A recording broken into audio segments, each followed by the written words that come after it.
Bonsoir, bonsoir, bonsoir. Vous êtes les bienvenus. Amen. Nous sommes bénis. Notre séminaire de une seule journée. Nous sommes sur le 3e enseignement. Amen. Je crois que après ceci, il y aura encore deux. Nous allons terminer dans la grande nuit aujourd'hui. Amen. Nous allons finir avec la communication dans le mariage et toucher encore d'autres points. Pour le moment, nous sommes sur les fondements. Amen. Nous sommes sur les fondements de la communication. Les fondements d'une bonne communication. Amen. Et ma prière pour tout un chacun, c'est de pouvoir recevoir la parole, le mettre en pratique et bénéficier de ce qu'elle transmet, de ce qu'elle transporte. Amen. Je vais prier. Père, merci pour ce moment béni. Merci à la présence de ces anges-là qui sont venus simplement pour transformer des couples, bénir des vies, restaurer les foyers, impacter les âmes. Au nom de Jésus, toi qui l'as commencé, tu l'achèves pour ta gloire.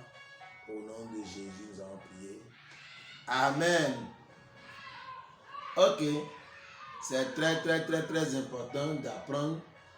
Comme nous l'avons dit, plus de 83% de divorces de nos jours là viennent de l'ignorance. Une grande analyse a été faite. C'est les ignorants qui se séparent. En réalité, quand on dit esprit de famille là, plusieurs là faisaient un mensonge. Nous accusons l'accusateur. Des fois, l'accusateur, le diable n'a rien fait. Mais puisque nous l'accusons beaucoup, qu'il est la source de ce que nous voyons, ce que nous-mêmes nous ne savons pas bien faire là, il vient finalement faire sa mission. Ce qui est mauvais. Amen. Ok. Nous sommes bénis. Amen. Nous sommes de parler sur les fondements d'une bonne communication. Et nous avons dit que la communication est forcément influencée par la source ou le bénéficiaire. Parce que nous communiquons pour décider quelque chose.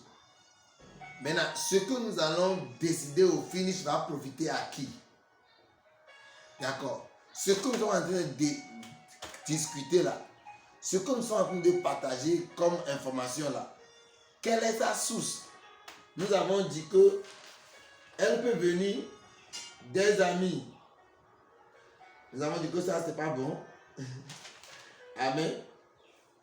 Nous avons dit qu'elle peut venir des amis.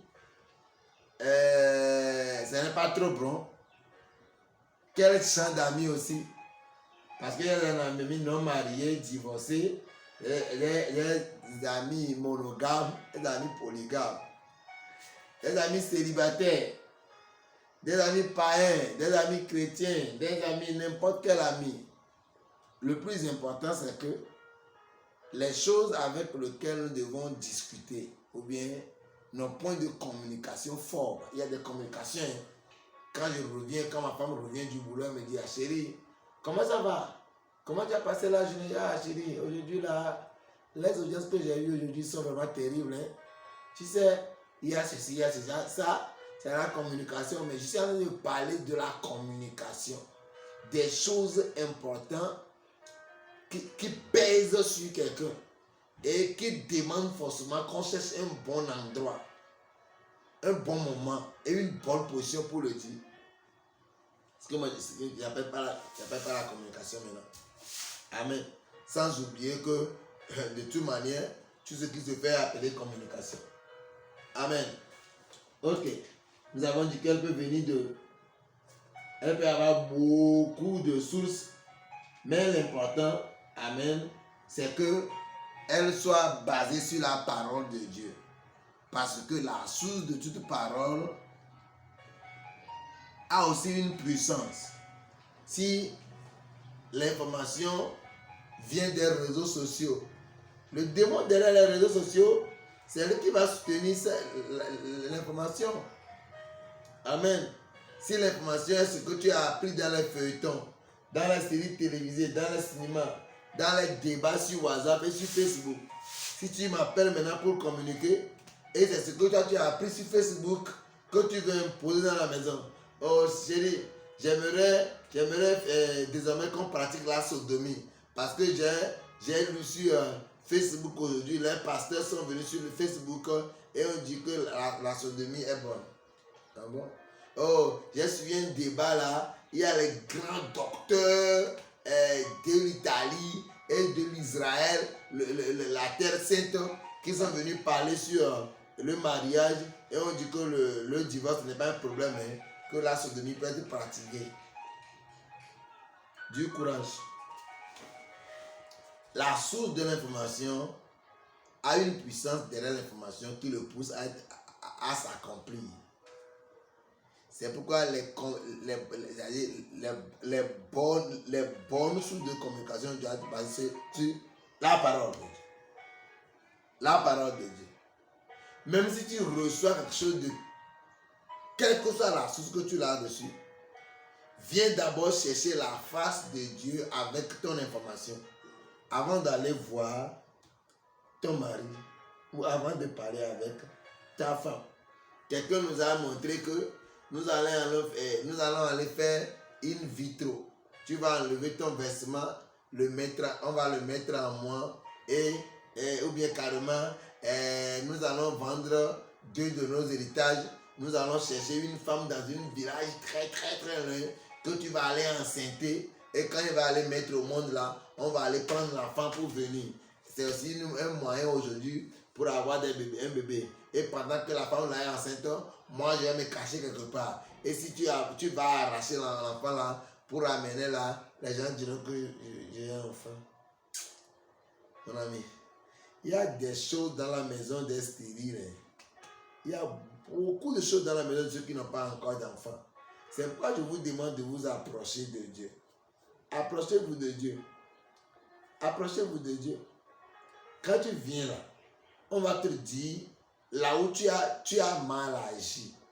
Vous savez, Israël était allé sur la terre de servitude pendant 400 ans. Cela veut dire que si rien n'était fait dans 400 ans, le temps de la sortie sera là. Ou bien. Mais quel que soit ce que quelque chose fera avant les 400e année là, peut-être que ce sera difficile. Mais un peu d'effort dans les 400e année, ça peut changer, non? Des gens souffrent de la stérilité, peut-être pour 3 ans. D'autres peuvent être pour 5 ans. Et juste après ces 5 ans là, ils peuvent être mettre au monde. Mais il y a de cela 10 ans maintenant, 15 ans maintenant. Pourquoi? Parce qu'ils ne font pas d'effort. Ils cherchent partout ce que Dieu seul peut donner. La stabilité dans le foyer là. C'est l'initiateur du foyer. C'est l'initiateur du mariage qui peut montrer comment est-ce qu'un mariage va bien réussir.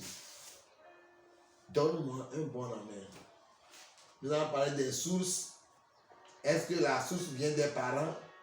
Est-ce que c'est les parents qui ont émis l'idée? Est-ce que c'est les amis? Est-ce que c'est la famille? C'est les réseaux sociaux? Ça, c'est la source. Maintenant, nous allons parler des bénéficiaires. Amen. Ce qu'on a de discuter en ce moment-là. Qui va bénéficier de cela? Amen. Ok. Ce que nous discutons, c'est nous qui allons bénéficier, c'est-à-dire ma femme et moi. Nous discutons de créer une entreprise pour le foyer. Nous discutons de l'étude de nos enfants. Nous discutons des biens de la famille. C'est nous qui allons bénéficier. Mais dans la famille, il y a aussi 2 types de nous. Il y a nous dans l'orgueil et il y a nous dans l'amour. Il va donner un exemple de nous, un nous d'orgueil. Nous allons avoir une voiture comme l'autre famille. Là. Oh chérie, tu sais que celui-là est à 550 000 par mois. Mais nous sommes seulement à 120 000. Nous avons 4 enfants. Eux, ils ont seulement un enfant. Tu vois, eux, ils sont dans leur maison. Et nous sommes dans un appartement. pourquoi nous allons les concurrencer avec voiture, chérie? Moi, je ne pense pas que c'est une bonne idée. Non, non, non, non, non. Toi, là, tu n'aimes pas que nous avançons. Une belle voiture aussi peut donner la promotion. Oublie ça. Ça, c'est nous avec orgueil. Tu vois maintenant, c'est clair pour toi. Le mariage, c'est un domaine très compliqué. C'est pourquoi il faut faire toujours la mise à jour. C'est à travers l'étude et la prière qu'on fait la mise à jour. Si tu te connectes à l'initiateur du mariage, à travers la prière, à travers la connaissance là, tu pourras faire toujours les mises à jour pour ton foyer. Et cela va beaucoup te bénir. Amen. Qui va profiter? Est-ce que c'est nous? Nous, c'est très bon. Moi, quand vous discutez pour que moi, je profite, ce n'est pas bon. Surtout si c'est moi, par orgueil, où les femmes obligent leur mari de payer un terrain pour leur famille. Ou bien, il oblige son mari à payer l'écolage de son petit frère. C'est bon, hein? Mais c'est toi. C'est-à-dire, c'est dans la communication, c'est pour moi. C'est pour moi là, il faut faire attention. Les communications qui sont basées sur moi n'avancent pas, n'aboutissent pas bien. Si toutes les communications dans le foyer, pour moi, tout ce que tu dis dans le foyer, c'est pour moi que tu vises là. Un jour, tu vas inviter ton conjoint ou ta conjointe pour la communication, il va refuser. Tu sais pourquoi? Il sera fatigué de ton moi. Il y a ton moi d'orgueil, il y a ton moi d'amour. Seigneur, tu peux dire tu dis à ta femme, chérie, tu sais, bon, tu sais que la moto que nous avons là, elle me fatigue beaucoup. Hein. J'aimerais qu'ensemble, là, on revoie pour chercher une autre moto. Sinon, vraiment, ce n'est pas bon. Ça, là, c'est une communication pour toi. C'est-à-dire pour moi, quoi. Mais qui n'est pas d'orgueil. Mon chéri, je veux te faire savoir que à la fin de ce mois-là, l'argent qu'on avait voulu prendre pour investir là, bon, j'ai une autre idée. J'ai un professeur là à qui j'ai promis que quand je vais être riche, je vais le faire une voiture là. Bon, je vais prendre l'argent là pour le gérer. Hein. Quand les mois futurs viendront là, ce que j'ai promis là, je vais te faire ça. Les communications comme ça, elle ne pourra pas être d'accord. C'est ce qui se passe chez moi, béni. Moi, dans mon foyer, dans ma vie, c'est pas dans mon foyer, dans ma vie là, le ministère passe d'abord. Après mon ministère, c'est ma femme. Ma femme passe avant tout. Ma femme passe avant mes enfants. Moi, je bénis ma femme. Et c'est ma femme qui bénit ses enfants. C'est ce que moi j'ai compris. Ma femme, c'est à elle que je remets tout ce que j'ai. Et c'est elle maintenant qui décide de bénir mes enfants, bénir moi, ma famille, et bénir sa famille. Et puisqu'elle a su que, surtout financièrement, c'est ce qu'elle décide que nous mettons en pratique dans la maison, elle décide tout pour mon bien d'abord. Yo chérie, la somme là que nous avons gardée pour ceci là, tu te rappelles la dernière fois là, ceci que était fait là, non, c'est avec ça que était fait. Quand tu reviens faire la somme des choses, tu comprends qu'elle a plus dépensé sur toi que sur lui. Et si moi j'ai des surprises à faire aussi, je la fais à elle des surprises que à moi. Et nous sommes stables. Dans une relation où les communications sont basées sur le bonheur de l'autre, la chose réussit. Est-ce que tu veux que ton foyer réussisse? Cesse de penser seulement à toi seul. Cesse de penser à toi, à ta famille, à tes petits frères. Cesse de retirer tout ce qui est dans la famille pour toi. Dans le mariage qui avance là, c'est lorsqu'on est acharné à penser au bonheur de l'autre. L'amour veut dire chercher le bien et le bonheur de l'autre. D'abord, c'est ça l'amour. Dieu a tellement aimé le monde, mais il a cherché le bonheur de son fils Jésus. Quand il a maintenant tant aimé, il a cherché plus le bonheur de nous les autres. Nous les autres qui sont devenus des chrétiens, en donnant son fils pour nous. Ce qu'il a de plus cher, il nous a donné pour nous révéler qu'il nous aime. Donc de la même manière aujourd'hui, pour révéler à sa femme, à son mari que tu l'aimes, ce que tu as de précieux, c'est elle que tu vas la donner. Amen. Qui va bénéficier de notre communication? Est-ce que c'est Dieu? Dieu, c'est-à-dire, est-ce que c'est son œuvre? Ses serviteurs ou bien les âmes perdues? Je l'ai fait déjà plusieurs fois. La première moto que j'ai, un jour j'ai appelé ma femme et dit, chérie, Dieu m'a dit de donner la moto là à mon pasteur. Il dit, ah bon, ok. J'ai bien écouté. Donne-moi le temps, je vais réfléchir. Il a dit, il n'y a pas de problème. En ce moment, comme c'était la première fois, et c'était la seule moto qu'on avait, je me suis dit, oh, il ne faut pas qu'elle refuse.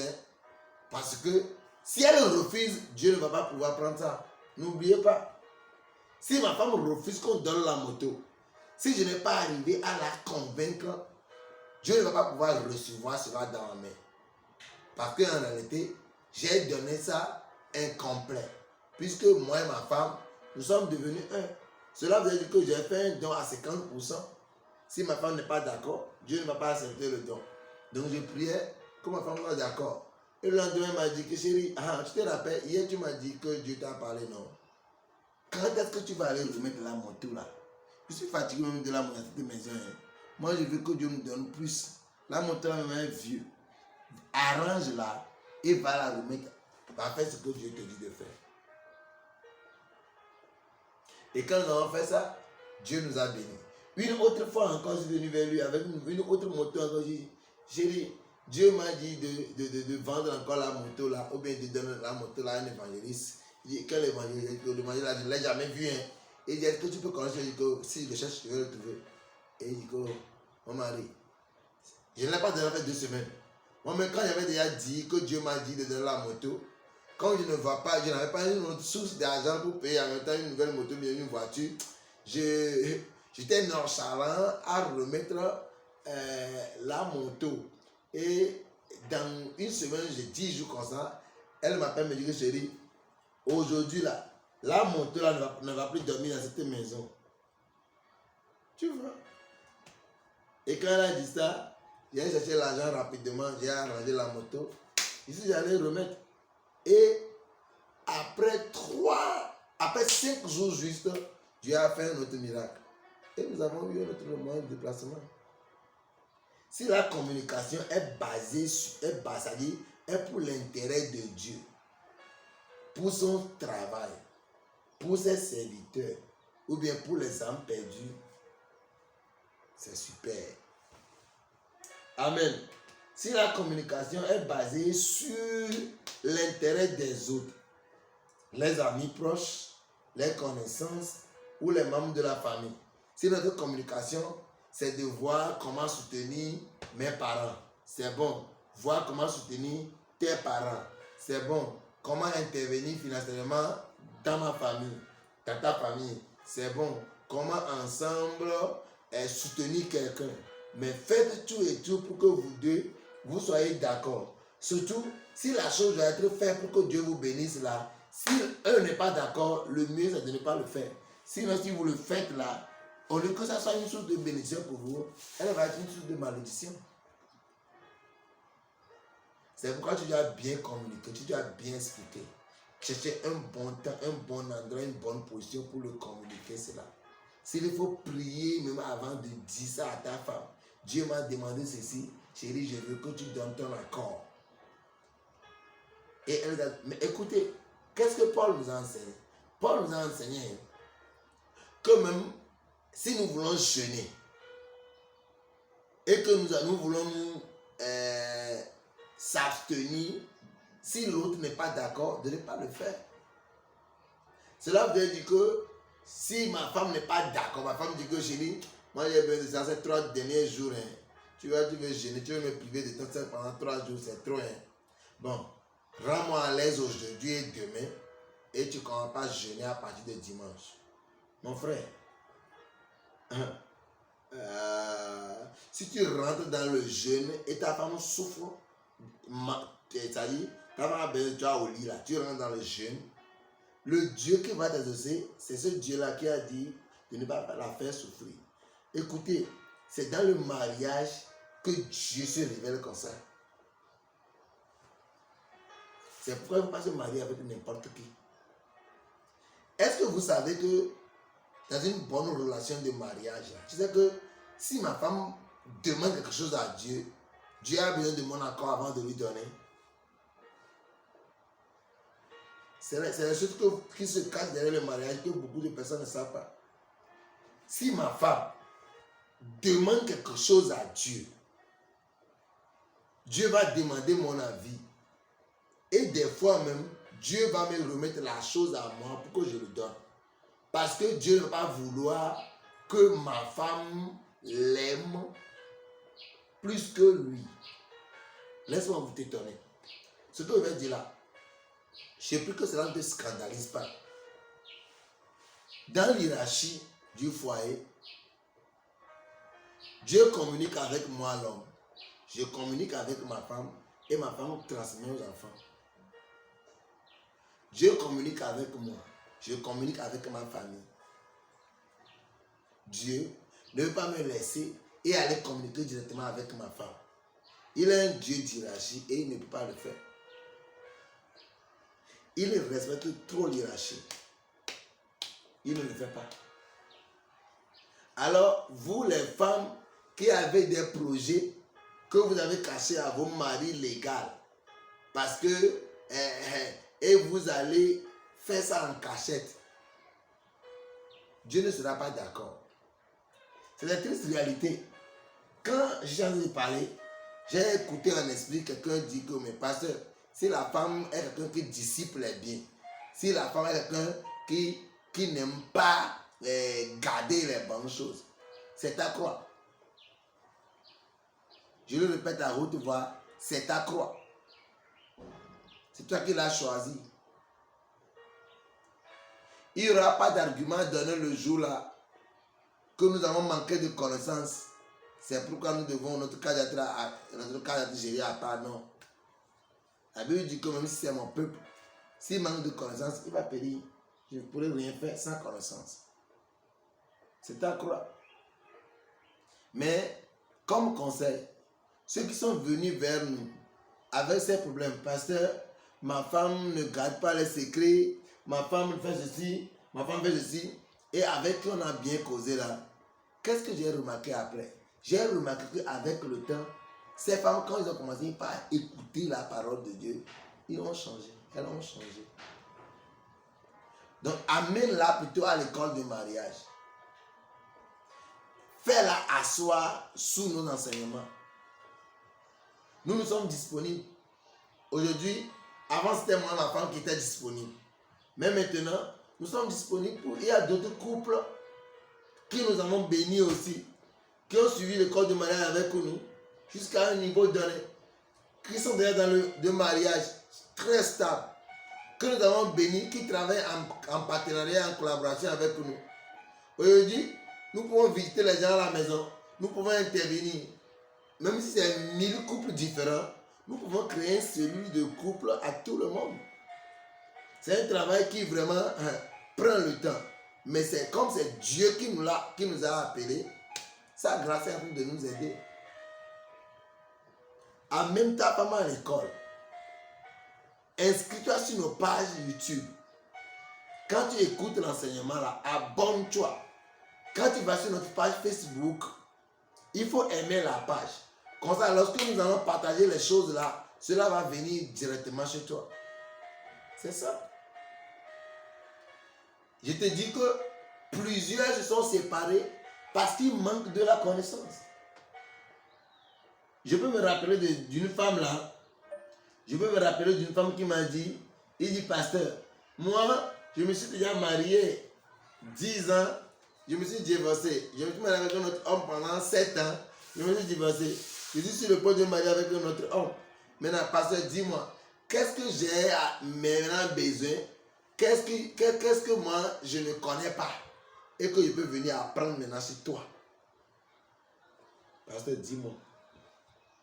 Tu vois comment les gens réagissent? Elle me demande ce dont elle a besoin et nécessairement c'est auprès de moi que cela va être trouvé.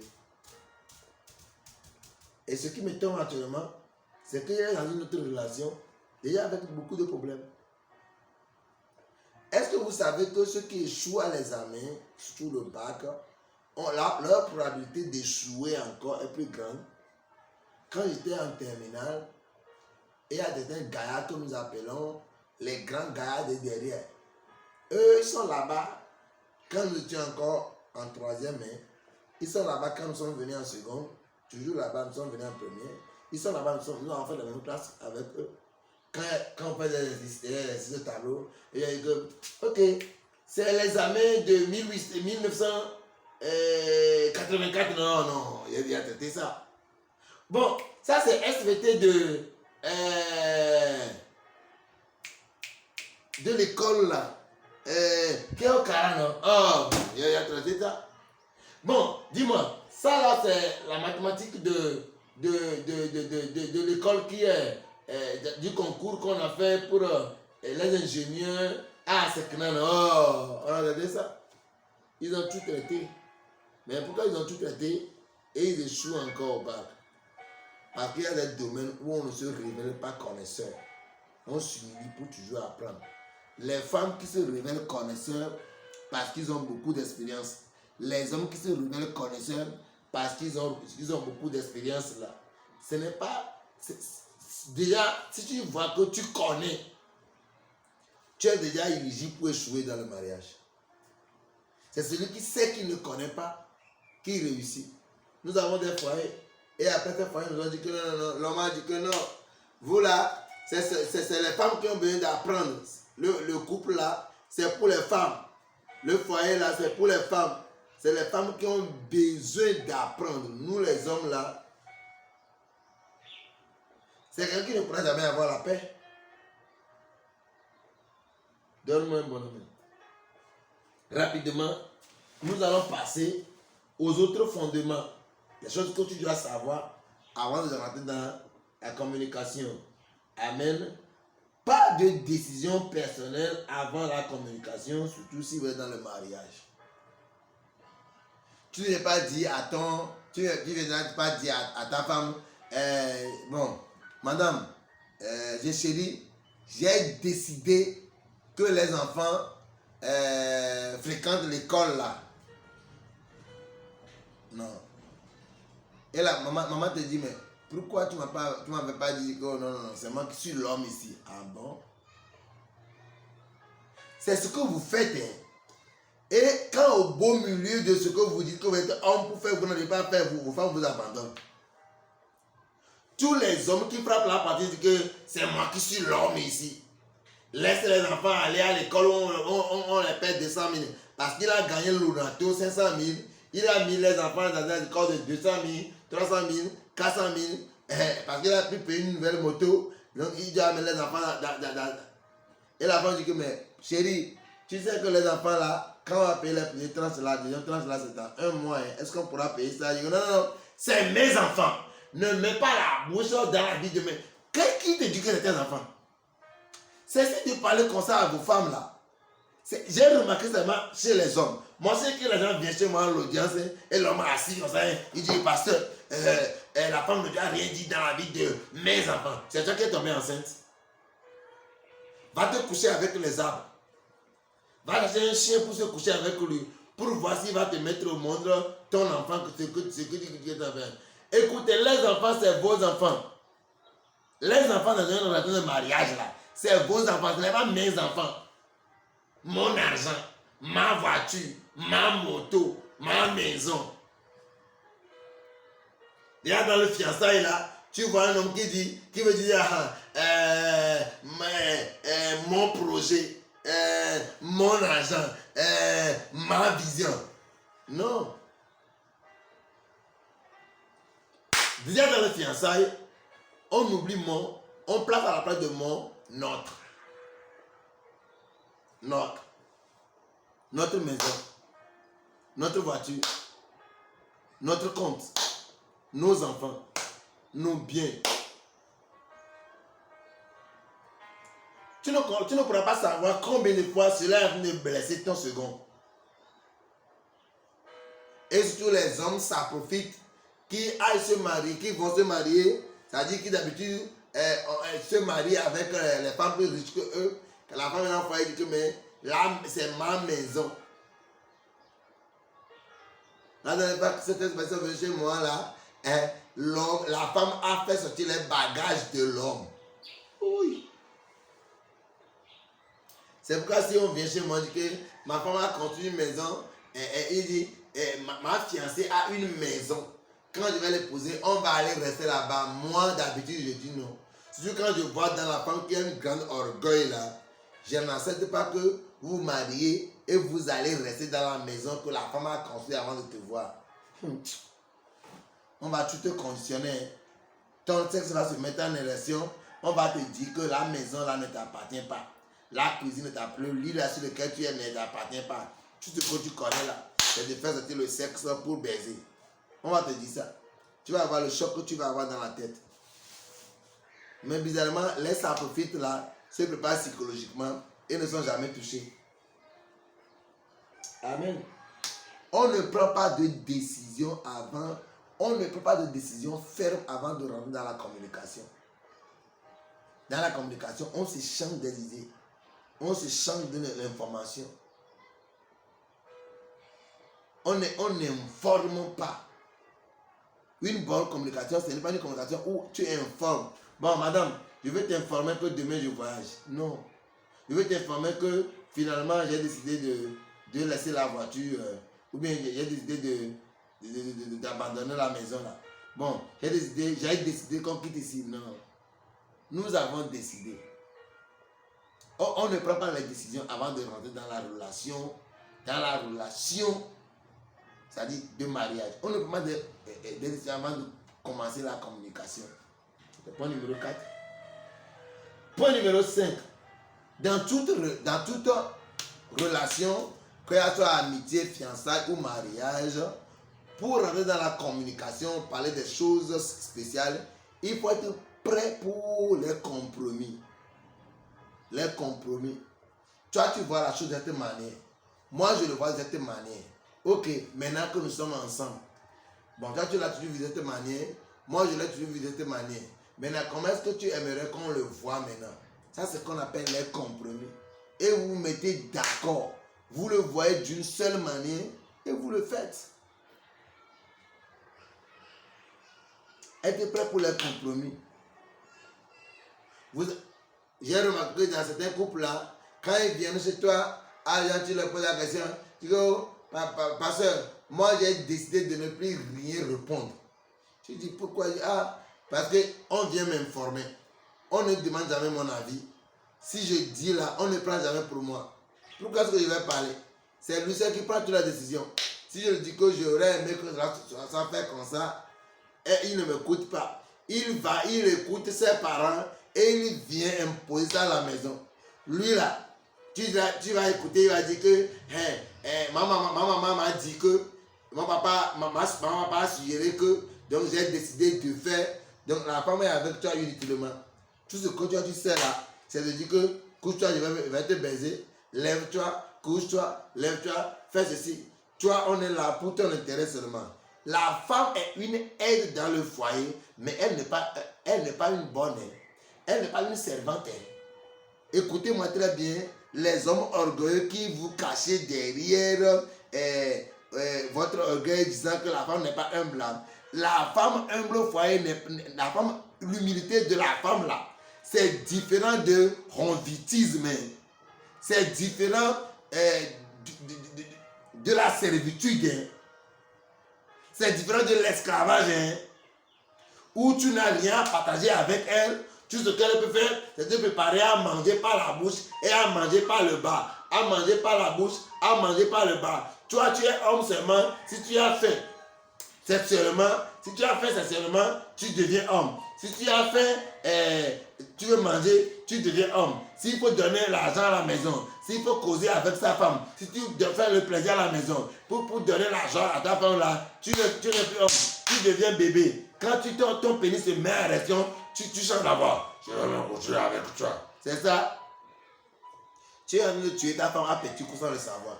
Mais ce que j'ai remarqué, c'est que plusieurs ne savent pas. Ils le font sans le savoir. Et c'est pourquoi le corps de mariage est là. Pour amener toute personne à comprendre. Soyez bénis au nom de Jésus. Je prie. Tous ceux qui se voient dans mon enseignement aujourd'hui, je déclare au nom de Jésus. Il y a déjà un mandat sur la génération que Dieu m'a donné, qu'il a appelé la génération sans divorce. Il y a déjà un mandat sur les couples que Dieu m'a donné, qu'il a appelé les couples d'impact. Alors je déclare au nom de Jésus que tu fais partie de cette génération et de ces couples. Tu fais partie. Parce que là-bas, les couples d'impact ne souffrent pas d'argent.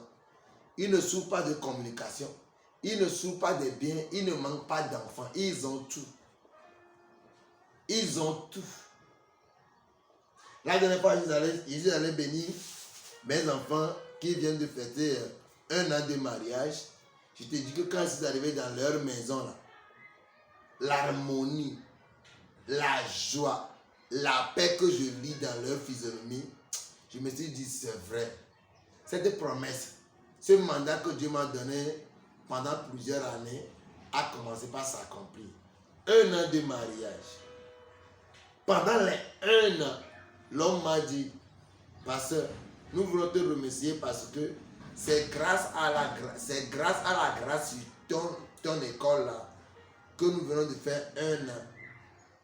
Non, pas une seule femme de discussion. 365 jours. Déjà avec un enfant qui a plus de 2 mois. Jamais de discussion. Il n'y a même pas eu 8 heures de temps où l'homme s'énerve contre la femme et discute avec elle. Toutefois, comme chez nous également. C'est ça. C'est Dieu qui le fait. Et c'est l'onction là que je déclare qui impacte ta relation au nom de Jésus. C'est l'onction là qui vient sur toi au nom de Jésus. Tu es béni. Amen. Point numéro 5. Nous avons dit que on doit s'attendre au compromis. Il ne faut jamais forcer l'autre à prendre son point de vue. Il ne faut jamais obliger l'autre à s'aligner à soi. Il ne doit pas avoir de dictature dans la communication. Les compromis sont très importants. Je veux qu'on ait 4 enfants. Ma femme veut qu'on ait 2 enfants. Si ce problème va avoir des problèmes, on va dire, chérie, moi je veux 4. Toi tu veux 1. Donne-moi 1, je vais te donner 1. On va avoir 3. Et on décide sur 3. Moi je veux rester à Lomé. Ma femme veut rester à Thierry. Chérie, restons à Lomé. Non, je veux qu'on reste à Thierry. Ok, restons à Zongo. Pour que je puisse vite aller à Lomé pour faire ce que je veux faire. Que si tu peux rapidement aller à Thierry pour faire ce que tu veux faire. Est-ce qu'on appelle les compromis? Considérer l'autre, lui donner sa place, changer sa volonté pour que l'autre aussi soit satisfait à cause de l'amour. C'est ce qu'on appelle les compromis. Et c'est très important, il faut être prêt pour les compromis avant de rentrer dans la communication. Point numéro 5. Point numéro suivant, les fondements d'une bonne communication. Il faut comprendre la féminité ou la masculinité de ton second. Ta manière, en tant qu'homme, ta manière de voir les choses n'oblige pas ta femme à le voir comme ça parce qu'elle est fou. N'obligez pas vos femmes à accepter ce que vous dites. Vous êtes en train de dire plutôt. Amenez-les à comprendre. Prenez le temps de l'expliquer. Ne l'obligez pas. Ne pratiquez pas la dictature. Ne devenez pas des Hitler dans vos foyers. Soyez des maris, ne soyez pas des financeurs. Ne soyez pas des investisseurs dans la maison. Soyez des maris, soyez de bons papas. Ne sois pas investisseur ou financeur de ta femme et de tes enfants. Cela rattrape. Moi, je connais aujourd'hui les couples où l'homme a déjà 60 ans, il n'a personne dans la maison pour préparer pour lui. Tous ces enfants l'ont abandonné, ils sont hors de la maison. Tu sais, parce qu'il n'a jamais été papa, hein. Il a toujours été un investisseur, un financeur. À l'âge là, maintenant, il est vieux, il est en retraite, il ne va plus au boulot, il ne trouve plus d'argent. Maintenant, c'est l'activité qu'il avait créée pour sa femme, ou bien que la femme même s'est débrouillée pour créer là. C'est ça qui soutient maintenant la maison. Et tu veux qu'on t'honore. Si on t'honore là, c'est parce qu'on a reçu l'enseignement. Moi, je demande à mes enfants là, que si le temps là vient, il faut honorer ton mari. Hein. Mais il ne faut pas être un investisseur. Il faut pas être un financeur. Ne sois pas un dictateur. Ne sois pas un Hitler de ta famille. Sois un papa. Sois un mari. Dieu m'a dit, béni, tu es pasteur à l'église. À la maison, tu es papa pour tes enfants. Et tu es mari pour ta femme. Depuis le jour là, je ne l'intimide plus avec mon titre pastoral. À la maison, je suis papa. Je suis papa. Oui chérie, qu'est-ce que tu veux? Qu'est-ce que je fais pour toi? Chérie, pardon, qu'est-ce qu'on fait? Et j'ai remarqué que ma femme, quand on rentre dans le milieu spirituel là, oui. Quand on rentre dans le milieu spirituel, je ne la reconnais jamais comme étant ma femme. C'est-à-dire, sa manière de faire tout change. On peut être en train de discuter quelque chose tout de suite. Hein. Et elle se répète en train de s'énerver contre toi. Tu dis chérie, non, moi je vais ici, et vous êtes en train de discuter pour trouver un compromis. Et quand tu dis que ok, venez nous allons prier, elle vient se mettre en même temps en genoux. Elle se lève les mains. Quand il s'agit de l'autorité du pastorat, elle oublie carrément que je suis son mari. Et Dieu m'a dit, tu vois comment elle fait? C'est ce que tu vas faire maintenant. Ta maison ne sera plus la suite de l'église. Ah bon? C'est pourquoi je vous dis, papa, tu veux avoir un foyer heureux? Ok. Si tu veux avoir un foyer heureux, il ne faudrait pas que ta maison soit la suite de ton travail. Un lieu où tu vas venir déverser ta colère, tu vas venir déverser ta frustration que tu as eue au boulot. Non. Ta maison ne doit pas être la suite de ton ministère, où tu vas venir chasser les démons. Non. Ta maison, c'est ta maison.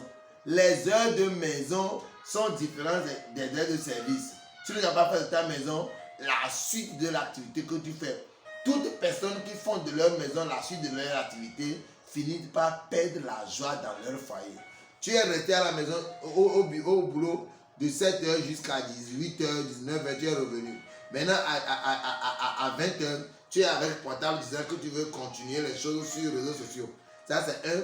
Maintenant, à 21h, même au lit comme ça, en train de s'apprêter pour connaître l'acte sexuel, tu prends le portable et tu as envoyé un message à ton patron. Ça, c'est quel type de travail? Ton foyer n'est pas la suite du boulot. C'est pourquoi moi, j'ai conseillé à mes enfants, le numéro du bureau là, est un autre numéro pour le travail. Ayez un autre numéro pour le travail. Ce numéro-là est allumé de 6h jusqu'à 20h au plus. Et vous le teniez. Et vous aurez le temps de beaucoup prendre soin de votre famille. Parce que la vie ne s'arrête pas seulement au boulot. Hein. Elle continue, elle continue et elle continue. Donne-moi un bon amen. Comprenez, acceptez la féminité, la masculinité. La femme doit savoir que l'homme est un homme. Sa manière de voir la chose diffère. Il peut y avoir un problème maintenant dans la famille. Moi, je vois ça, je dis que chérie, oublions ça. Mais comme les femmes d'habitude aiment les détails là, elle va continuer par parler de sang jusqu'à... Or que le premier jour que moi j'ai dit oubliez ça là, je l'ai déjà oublié. Ça là, ça fait partie de mes hormones, ça fait partie de mes gènes. C'est ça qui fait que je suis homme. Donc comprenez l'état de masculinité ou de féminité de vos prochains. Vous êtes bénis. Point numéro 7. Soyez prêts à parler franchement et à dire la vérité l'un et l'autre. Dans une relation de mariage là, les vérités finiront forcément par être découvertes, donc ne mentez pas. Soyez prêts. Quand vous voulez communiquer là, soyez prêts à dire la vérité. Ne trompez pas, ne mentez pas. Le diable est le père du mensonge. Quand vous bâtissez votre foyer sur le mensonge, vous l'avez bâti dans la main du diable. Le diable peut l'influencer n'importe quand. Allez demander à ces femmes-là qui ont trompé leur mari avant de leur marier. Demandez-leur ce qui se passe dans la maison. Ils peuvent être propres, hein, avoir de grandes voitures, avoir de bons aperçus. Hein. Mais quand tu vas dans leur maison, c'est un enfer. La dernière fois, une cousine est venue chez moi aux vacances là. En vacances plutôt. Et après, elle est partie dire à ses parents qu'elle veut rester avec moi et continuer les études. Sans pas la demander pourquoi elle dit que je n'ai jamais vu dans ma vie qu'un couple peut être heureux comme ça. Depuis que je suis né jusqu'à ce que j'ai 17 ans aujourd'hui là. C'est ma première fois de voir un homme et sa femme avoir la paix, avoir l'harmonie, l'humilité et l'amour comme ça. Ce que j'ai vu chez vous là, je suis fatigué de le voir. Permets-moi d'aller rester avec eux. Même bizarrement, le papa orgueilleux a refusé. C'est vrai.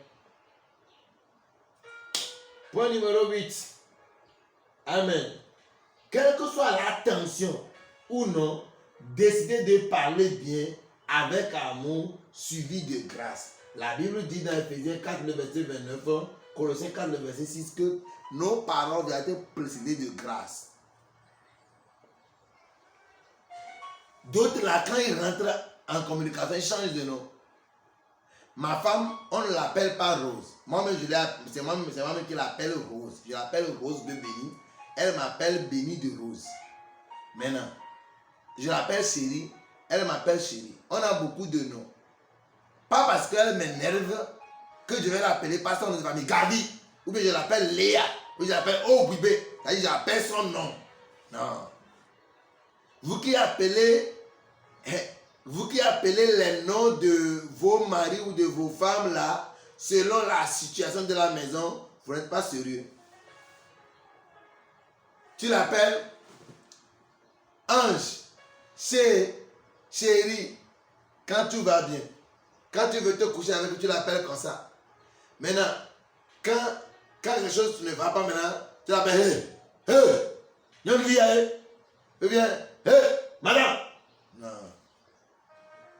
Le ton, le nom, la voix ne doit pas être influencé dans un foyer qui veut avancer. Ne changez pas de voix, ne changez pas de ton parce que quelque chose ne va pas. Maintenez l'harmonie que vous avez toujours lorsque tout va bien. C'est ce qui chasse le diable dans la maison et maintient la maison sous nous. Point numéro 9. Choisissez un bon endroit. Ça peut être à la maison. Il y a des choses que vous allez vouloir dire. Vous ne pourrez que seulement les dire seulement à l'hôtel, à la plage. Vous allez sortir ou aller dehors. Moi, j'ai seulement 2 enfants maintenant. Mais il y a des choses que je sors pour aller dire à ma femme. Pour ça seulement là, je peux aller à la plage. Je dis, chérie, je veux parler avec toi. On va à la plage.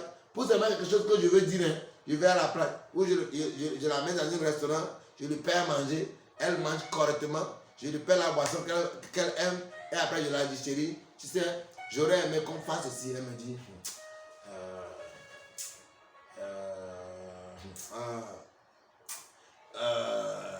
ok, à cause de l'amour, faisons ça. Mais les mêmes choses que je l'ai dit là-bas, là, si je le dis à la maison, je suis dans la cuisine parce que je suis habitué de cuisiner aussi. dans la cuisine, elle sera prendre soin. Si elle entretient la maison, elle prend soin de mes enfants. Des fois, je suis à la cuisine pour parler. C'est la cuisine, dit, oui chérie, je te rappelle, est-ce que tu aimerais qu'on fasse ici? Ok, si tu ne le fais pas, on va faire ça. Un bon endroit. Pour qu'une communication puisse réussir, il faut un bon endroit. Amen. Il faut le faire dans une bonne condition. Il y a des choses que je dis à ma femme. Dans la douche, quand on se lave ensemble, ce que je dis, chérie, c'est ce que je vais te dire là. Je dis quoi? Et je leur dis ça. Dans la douche, hein, si nous rentrons dans la douche là, on peut faire plus de 30 minutes à la douche, hein, en train de causer seulement. Il y a des choses que c'est dans la douche qu'on le dit. On est en train de se laver. Je le cause de ça. Elle me cause de ça. Je la cause de ça. Elle me cause de ça. Et on continue. Tu es béni. Parce que ces choses aussi, tu ne commences pas à le mettre en pratique. En mangeant. Amen. En se lavant. En s'amusant. Amen. Ça peut être au moment des rapports sexuels. Mais il y a des choses qu'on ne dit pas pendant le rapport sexuel, avant le rapport sexuel, hein. Mais après le rapport sexuel, c'est bon. Avant le rapport sexuel, quand l'homme est chaud, l'homme se met en érection, quand tu lui demandes la voiture, il va te signer un chèque, mais avec 0 compte. 0 fonds dans le compte. Tu demandes un avion, il dit que non, même le marché de Khidjana, même si tu veux, il va te la donner. Mais le marché ne l'appartient pas. C'est pourquoi il y a des choses qu'on ne doit pas demander pendant ou bien avant le rapport sexuel, ou bien au cours du rapport sexuel. Ne le faites pas. C'est très mauvais, on ne le conseille pas aux gens. Une bonne position. La bonne position pour des foyers de faire la communication, c'est être rattaché côte à côte. Pour des fiancés, c'est être assis vis-à-vis. Pas sur le lit, hein, vis-à-vis, auprès d'une table, sous une arbre, quelque part, et vous communiquez. Mais pour les mariés, la bonne position, c'est peut-être avoir la tête sur l'autre, les pieds sur l'autre. Cela facilite une communication. D'abord, la manière dont vous êtes même assis, même participe c'est-à-dire à la réussite de la communication. Ne blaguez pas avec ces petites astuces. Amen. Le dernier point numéro 10. Une communication dont chacun sait à peu près l'attention de la maison ou la relation après la communication aussi compte beaucoup. Où l'homme sait que si on finit de communiquer maintenant là, ma femme va devenir mon ennemi. Ou bien ma femme va commencer à pleurer pour plusieurs moments. Il y a des femmes qui ne supportent pas la communication. Une fois que tu leur dis ce que tu as à leur dire, c'est fini. Ils oublient carrément, ils deviennent autre chose. Non, ne le faites pas, ce n'est pas bon pour une très bonne relation. Ce n'est pas bon pour l'avancement d'un foyer. Ne vous habituez pas à ça. Apprenez, ça c'est le fondement de la communication. Nous allons dire les choses à faire pendant la communication et après la communication. Après la communication, les choses qu'il faut faire. Je vais vous montrer cela. Je suis béni, hein? Cette école, je déclare au nom de Jésus, je vois des milliards, des millions de personnes être connectées sur notre page YouTube, être connectées à notre page Facebook. Je vois ces enseignements être changés en plusieurs autres langages. Je vois les gens faire sortir des livres seulement pour cet enseignement. Je suis en train de voir beaucoup de couples rentrer dans la génération de couples sans divorce. Je vois des couples être sauvés. Par cette école, je vois des musulmans donner leur vie à Christ. Je vois des animistes venir à Christ. Dieu m'a dit, par cette école-là, une grande foule sera sauvée. Et je déclare que la parole de Dieu est oui et amen. Toi qui m'écoutes, je prophétise que ce que tu vois en ce moment dans ton foyer, tu ne le verras plus. Tu sais pourquoi? Parce que la grâce de l'école vient à ton secours. Au nom de Jésus, amen et shalom. Shalom, shalom, shalom. N'oubliez pas, allez sur nos pages YouTube, allez sur nos pages Facebook, seulement taper évangéliste Béni Gbadekpe. école de mariage, évangile béni par l'Esprit. Nous sommes sur Twitter, nous sommes sur Telegram, nous sommes sur YouTube, sur Facebook, sur Instagram, nous sommes sur TikTok également. Nous avons nos enseignements là-bas. Soyez bénis parce que vous avez décidé de nous écouter. Abonnez-vous surtout à nos pages afin de ne pas rater nos prochaines vidéos. Demeurez bénis au nom de Jésus. Amen, amen, amen, amen, amen. Shalom. Shalom.